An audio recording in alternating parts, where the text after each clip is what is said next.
Tell me what happens when you get to Northwestern. Were you surprised by anything when you got there? Yes, I was surprised by a lot of things. I didn't realize the educational gap was so wide In what way? in a way where I didn't feel my reading comprehension skills were as great as some other students, right? Yeah, and that's really dense reading that you have to do. Yes, but it is something you can train and you can develop.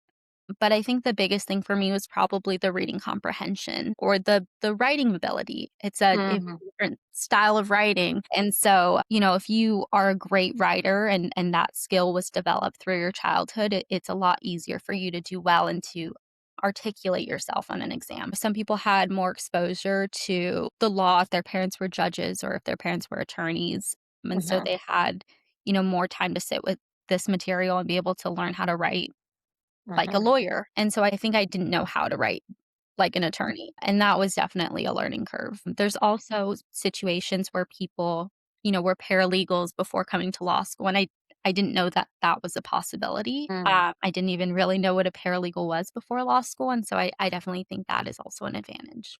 Are there other first gen students in your class? Yes, there are.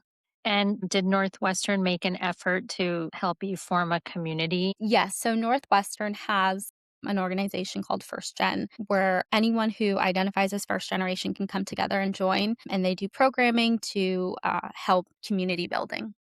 Do you integrate well into the rest of the community who aren't first gen? I mean, you must. Your editorship is about to start, and I want to talk about that in a minute. Yeah, I think just like as a matter of being a student, I think you do eventually develop the legal writing skills. And I think most people rise to the occasion, especially at a school like Northwestern. And so I think it is good to be around, to surround yourself with people who are great writers because eventually you will become a great writer. I think, when you surround yourself with baseball players, you'll eventually become a baseball player. And so I do think eventually you do integrate well into the system.